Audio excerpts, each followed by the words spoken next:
And if you've been out to a shop recently since they've been reopening and getting back to some sort of normal and spent lots of money on fabric or on yarn.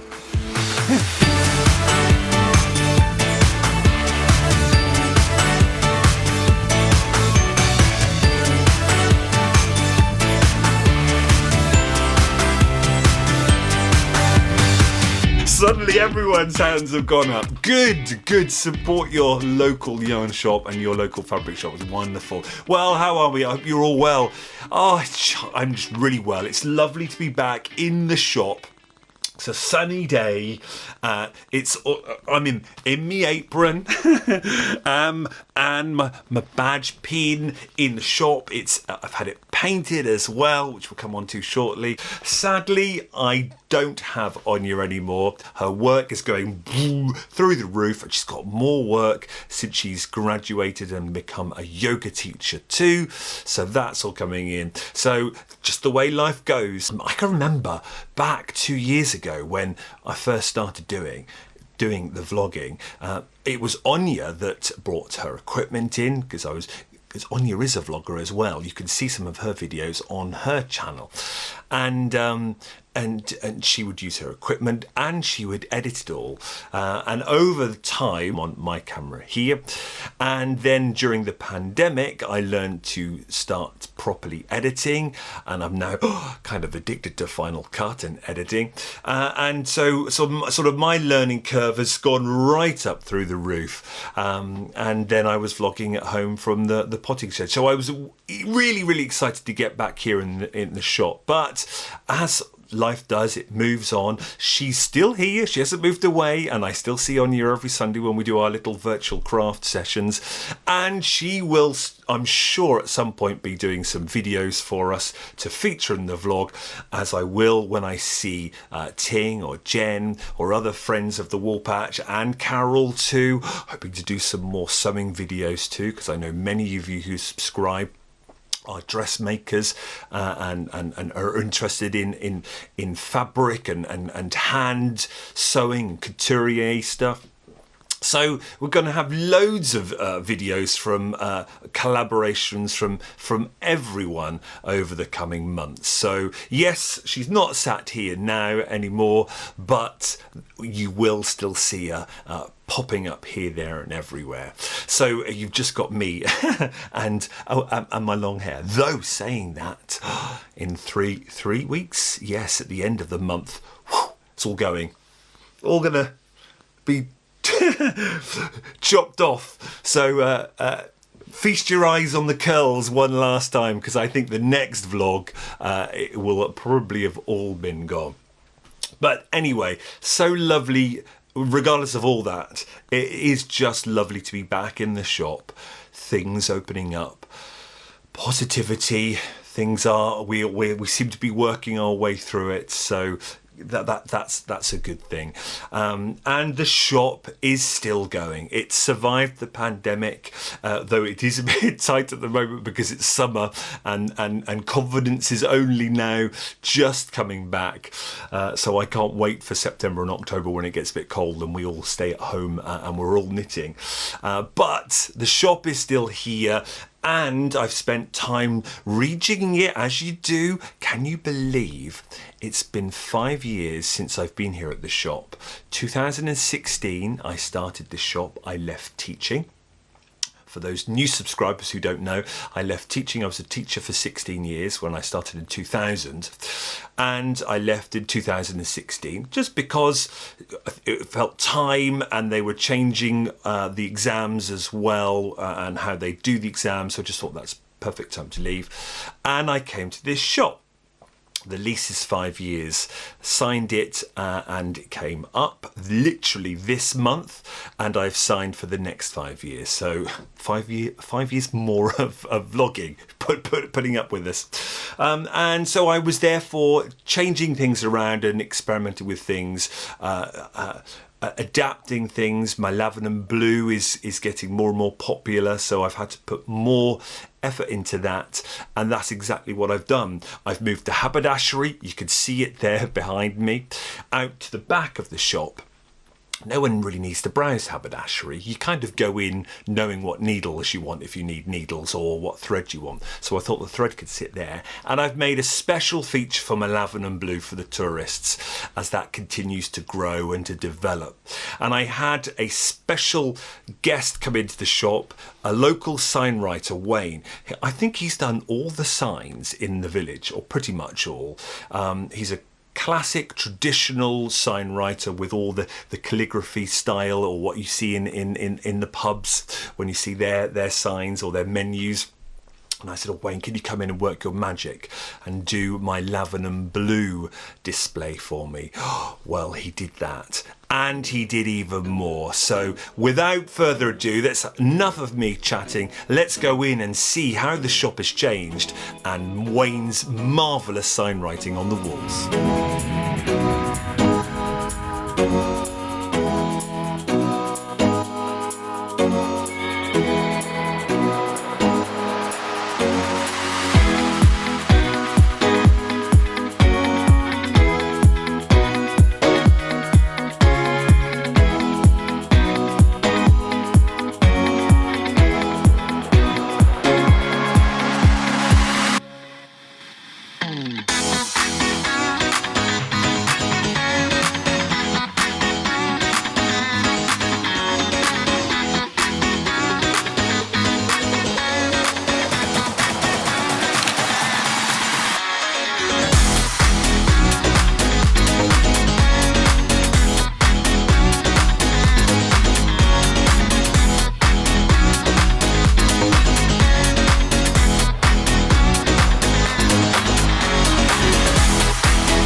Doesn't that look amazing now? So much better. And it gives a bit more gravitas to my lavender and blue wool. It is a premium product. It is unique and exclusive. You can't get it anywhere else. And, you know, the story behind it. And now I feel that that whole section just makes you feel that it's special as well and it's exclusive, rather than just like I had been having it laying in a wicker basket on the side with a you know, little tag. I feel this is just much more special and gives just a lot more weight to it. And when the tourists come into the shop, their eye is attracted to it, and then there begins the story and hopefully the discussion about the yarn and the different types that I've got there. So I'm really pleased and I love it, and hopefully that will continue to develop. I've decided I can't stock dressmaking fabric here in the shop, because if I'm going to stay here for the next 5 years, there's just not enough room for it, and those IKEA shelves don't go high enough. So my patchwork fabric stays in there, you know, the likes of Moda, Riley Blake, Michael Miller, Dear Stella, Makeover. But dressmaking fabric is much wider on the bolt. It's, well, what is it? It's about 55 centimetres, 60 centimetres wide.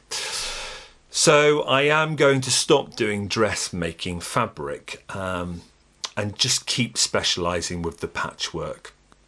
You know, sometimes you have that, and I have this feeling sometimes, is that jack of all trades, master of none. And I think I was slowly going down that route with a little bit of jersey, a little bit of poplin cotton, a little bit of quilting cotton, and you couldn't get a lot of anything.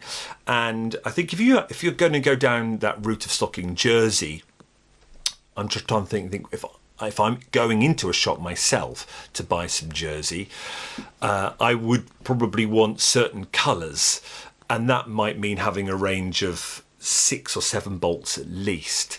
Well, jersey comes on bolts, you know, really quite wide. Have I got any here to hand? No, but it's quite wide because you have to buy about 10 meters to a bolt. So once you've got like 4 colors, it's taken up, you know, nearly a meter already. So it just made sense, even though I love dressmaking, just to keep it for myself. However, don't worry, I'm not going to stop talking about dressmaking because I'm learning myself. And I've just finished my first shirt.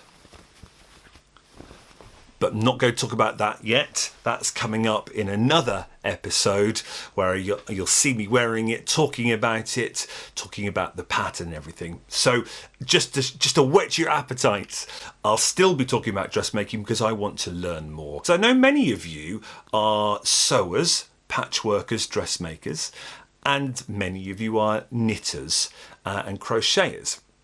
And we cover both points, and understandably so. We're called the Woolpatch, the wool and yarn, and patch for patchwork, fabric. So that still will always underpin the vlog videos. You'll get a bit of yarn, knitting content, and you'll get a bit of dressmaking, sewing, patchwork content. And some of you can dip in and dip out of that. I know many of you like both, but some of you are literally knitters only. So you'll dip in out of vlogs, or you can use the timeline below to skip to the certain sections that you want.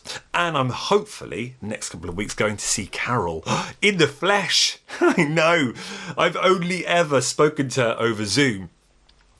Doing our All Gathered Up videos, which I know many of you loved. It seemed to be really well received. Thank you for all your wonderful comments on our new programme, All Gathered Up, during the Sewing Bee. It was a really, really big audience. In fact, I was overwhelmed with how well received it was, and the audience that we got from it, who just loved the idea of that conversation between a newbie, me, and the experienced couturier of Carol, and then the teaching of it. She's a fabulous teacher and incredibly patient, especially with my questions, but her videos as well, her tutorials. So we've got more of that to come too. So we are doing the dressmaking, but I know many of you like to have special features on that. So I'll be doing certain videos just on knitting, or just on sewing, or just on dressmaking, etc. But otherwise, the vlog, the general vlog, is me here talking to you, which I've done for far too long already. So let's have a little break and take a look at this.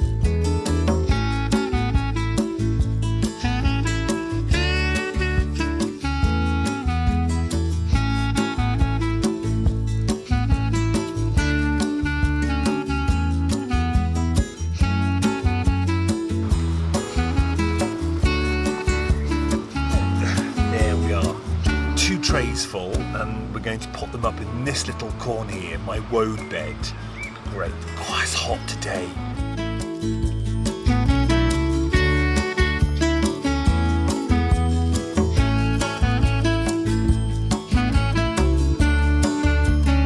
So I've made 3 troughs, and I will place them in. I want the rosette to grow up to about 30 centimetres, so I'll spread them out. So I will then thin these out as well, choose some of them.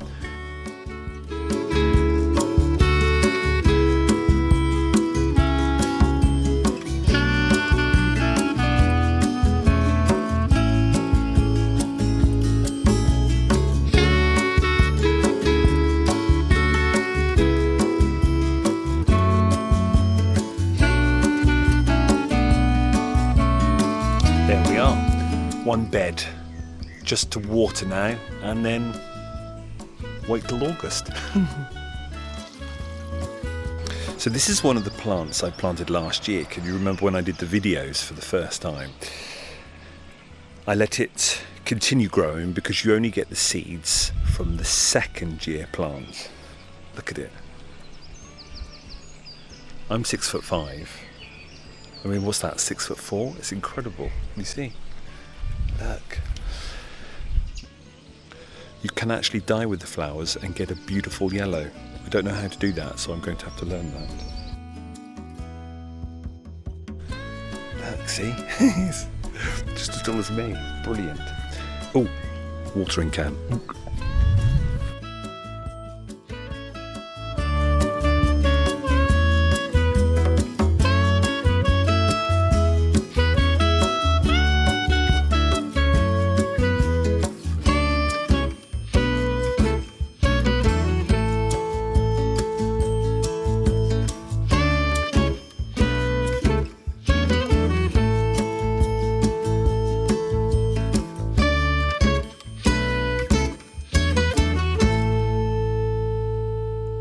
How tall was that woad?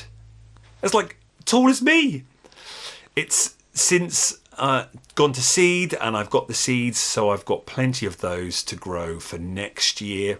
And my current batch is about 20 centimetres. I really need my rosettes to be about 30 centimetres with lots of leaves. So I'm hoping by the end of August I can rip those leaves off and then do a fresh woad extraction with my yarn that I'm still waiting for. It's at the spinners as we speak. Should be back in the next couple of weeks. It was a small flock, 10 sheep of Rylands, and they're like the teddy bear. So if you go and Google the Ryland sheep, it's like a classic teddy bear look. So I can't wait for that yarn to get back, and then to use my fresh woad, if it's timed rightly, to dye some of that.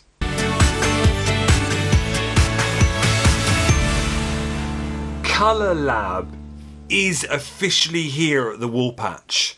ColourLab by the West Yorkshire Spinners is a classic double knit, and it is beautiful.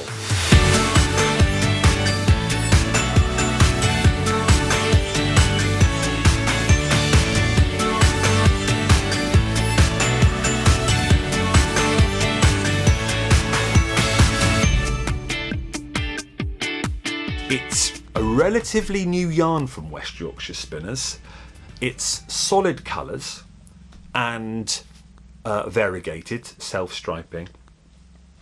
It's a lovely double knit. It's 100% wool, British wool. Doesn't say what type, but it doesn't matter. It's probably sourced from the Wool Marketing Board, I'm sure, and then all bunged in. The point is it's British wool. So if we're talking about the impact on the environment and air miles, that's got to be good, because a lot of British wool is sent off to Nepal to be spun and then comes back here to Britain.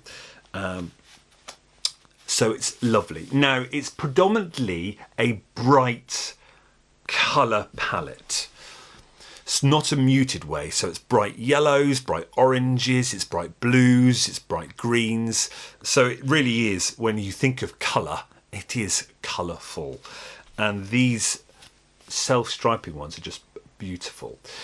It takes the self-striping, takes the colour from the solid, so you know they're going to go. So the orange in there is the orange of the solid, and the same with the pinks and the purples. So I've got the whole colour range in, and it's done brilliantly. It's beautiful, absolutely beautiful. And for a whetting your appetite again, for an upcoming vlog, I have a jumper knitted in it, and I'm going to show it off to you on an upcoming vlog to show you how wonderful it is as a yarn, the finished product, and how wonderful it is to knit with. So that's coming up. So ColourLab, a great wool double knit.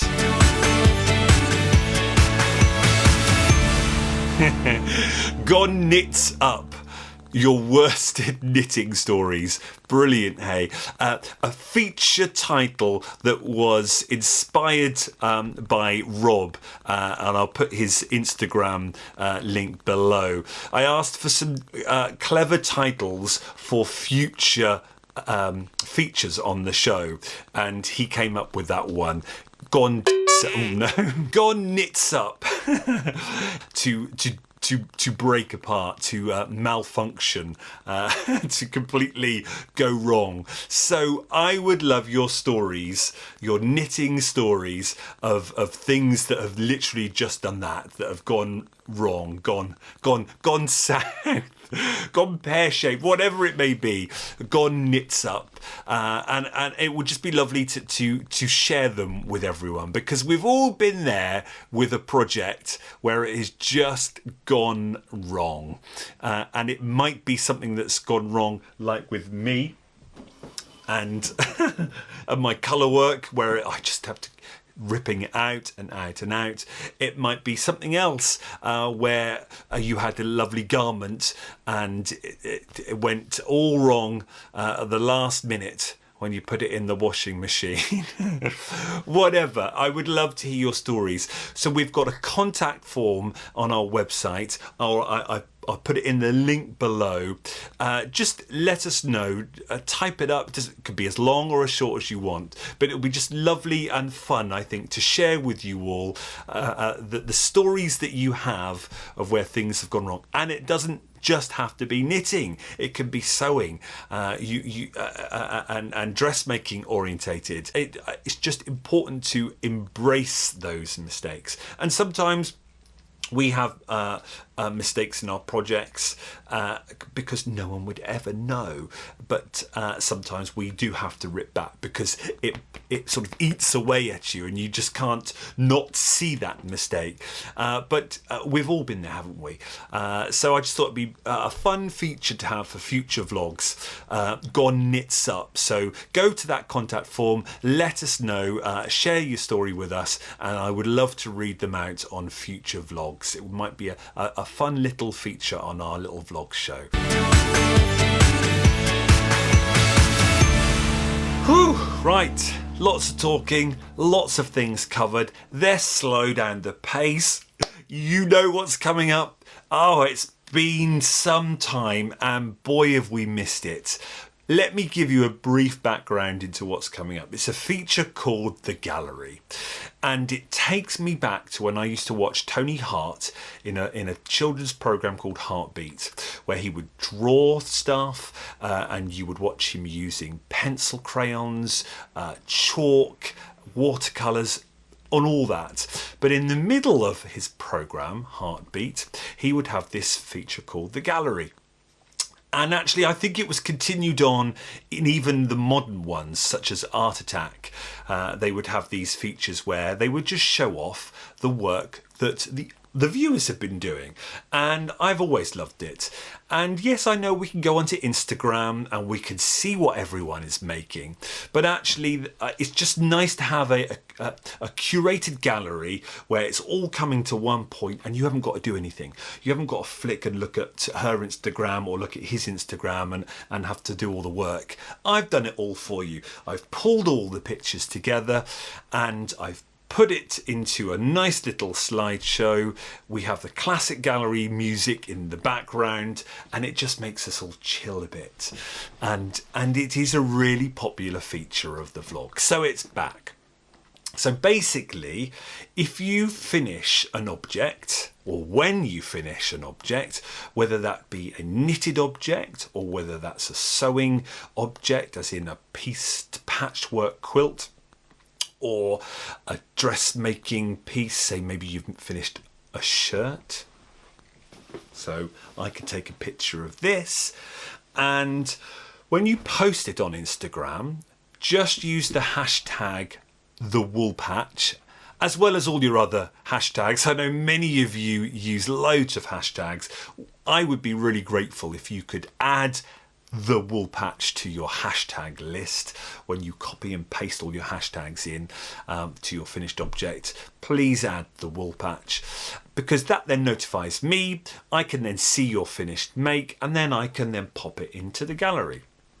Now, what we started doing in lockdown with the gallery, many of you on your posts would write the designer, the pattern designer, and the yarn you used, and that was really helping. So when I showed the picture in the gallery, it really, not only did it inspire people to go, I want to knit that, but they were then able to go, ooh, and they used Rowan felted tweed, and it was pattern designer, blah, blah, blah, blah, blah. And boom, off they were going, finding and sourcing that pattern. Whether that was from me or whether that was sourced from their local yarn shop, it doesn't matter. It was just a great way of inspiring. So yes, so your finished objects, whether it's on Instagram, you can email them to me too. You can email them to me at info@thewoolpatch.com. Or you can direct message me your pictures, or just as I say, use the hashtag and I'll follow that, and then I'll get to see them too. And then I'll pop them all together and we can just sit back and relax, and that's what we're going to do now. Have you still got some drink left in your cup there? I know I've been talking a lot, but if so, then just relax now. We'll slow down the pace a bit and we'll get to enjoy everything you've been making since our last gallery. And most importantly, celebrate the fabulous work, all you crafters and makers out there. So sit back and enjoy this gallery.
First gallery of the season. Lovely to see it. And James, how many finished objects did you have in that? It's brilliant to see. You've clearly been knocking those sort of whips, or those nearly finished whips. You just spent the last 2 or 3 weeks just going, right, I'm going to get them done. But I mean, how many whips have we got in our cupboard? How many? Hands up if you got more than 5. Hands up if you got more than 10. I've got 3, I think 3.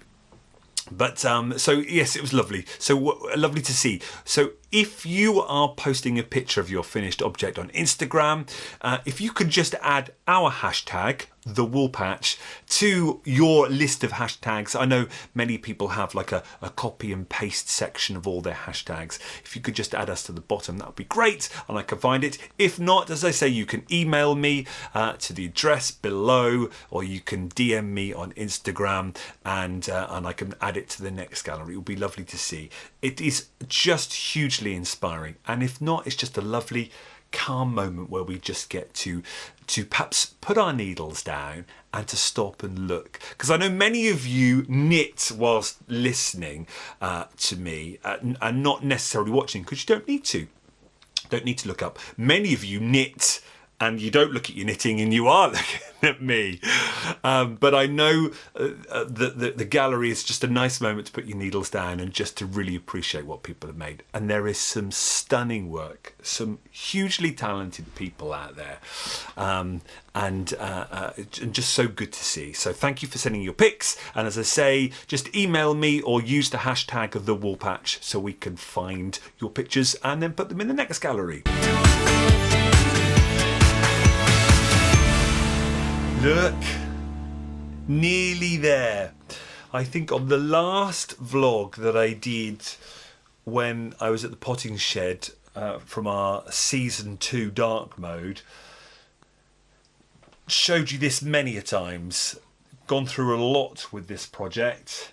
That is the 3rd time of doing the yoke. So basically it's a bottom up cardigan that will be steeked, cut in the middle, hence where you can see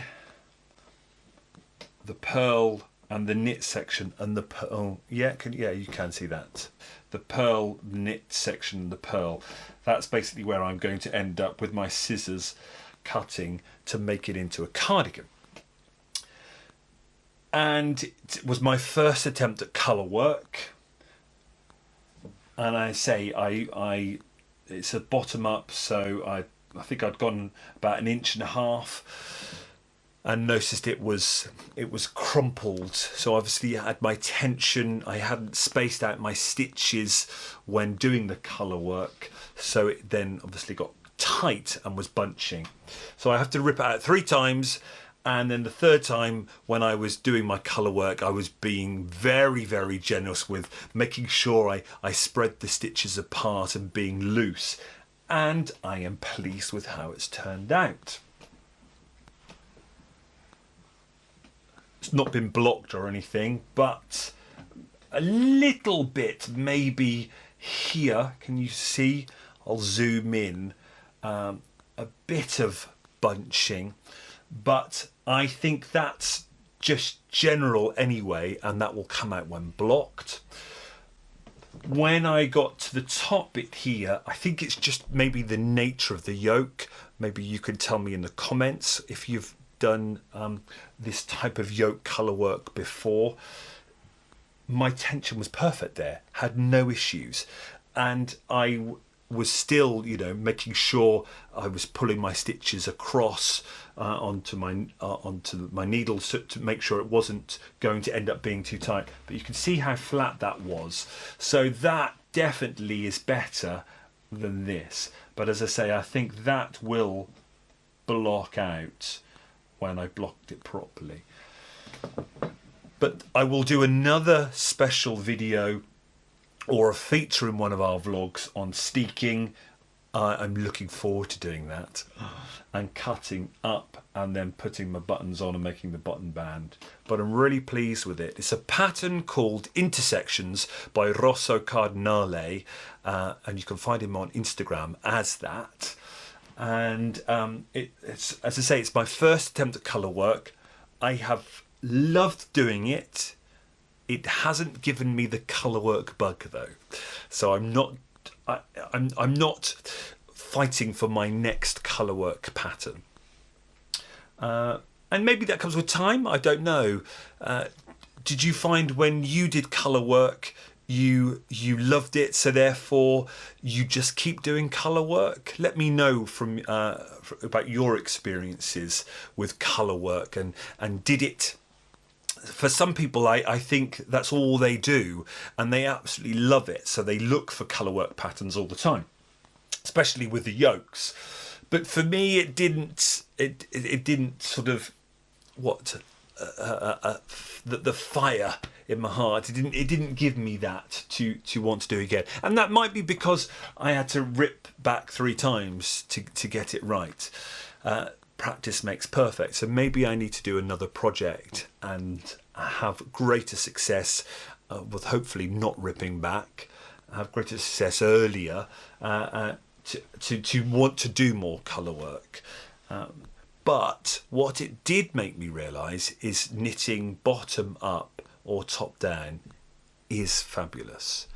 and I will, if the pattern is right, I will do, and it is only flat knitting, you know, seaming it up, I will do it. But there is something really enjoyable about just knitting in the round and using your circular needles. So I think it certainly has reinforced my love for doing a top down or a bottom up pattern.